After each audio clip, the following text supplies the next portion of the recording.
Hello, this video is a part of SSH KLM course. In this session, I want to talk about something that most teams doesn't question because it has been working for a very long time.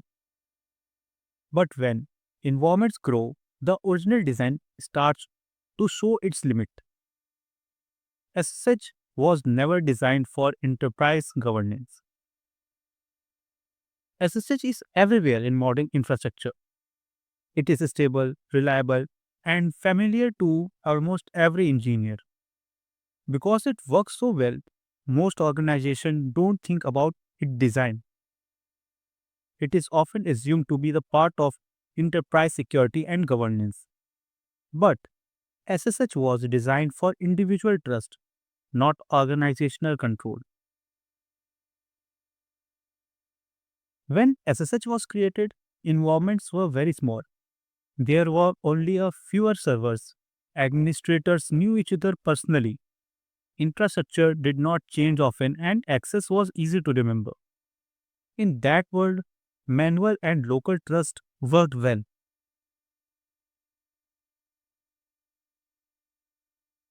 SSH was built with certain assumption in mind.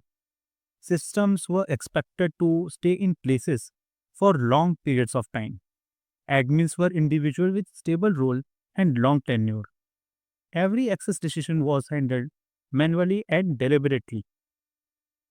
Trust was personal, visible, and easy to understand. Enterprise environments today look very different. Organizations run thousands of workload. Systems appear and disappear every day. Access is created automatically, not manually. Team changes often and people rotate roles. The original assumption behind SSH no longer hold here. And this is where the real problem began. SSH still works on a simple model. One user, one system, one local trust decision. Enterprise governance works very differently. It needs visibility, consistency, and control across all systems at once. These two models do not naturally fit together.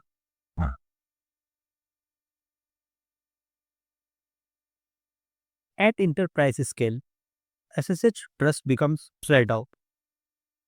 Each system gives its own list of trusted access. There is no single place where trust is defined or reviewed. Over time, these local decisions accumulate across thousands of systems. This fragmentation is a part of design, not a mistake. In small environments, these models work fine. As environment grow, the efforts to manage trust grow much faster. Manual decision cannot keep up with continuous change. Even well-run teams struggle over time. And this is a structural limit, not a process failure. Over time, ownership start to fade. People leave the organization. Role changes, project in. Access often stays behind even when no one remembers why it exists. Trust remains, but responsibility does not. Day to day operations usually continue without issues. The weaknesses appear during audit or incidents. That's when questions are asked about access and ownership. Often clear answers are hard to find. Control exists, but proof does not. And when these gaps appear, organizations usually try to fix them operationally. More rules, more reviews, more hardening. These efforts help at the edges, but they don't change the original design. And we can say that you cannot patch a design mismatch. Enterprise governance require clear answers. Who has access? Why they have it? Whether it should still exist? As such, local trust cannot be reliably answer these questions at scale.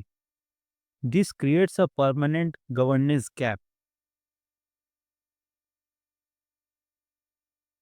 Now, concluding this, for a long time, this gap stays hidden until scale audits or incident force attention.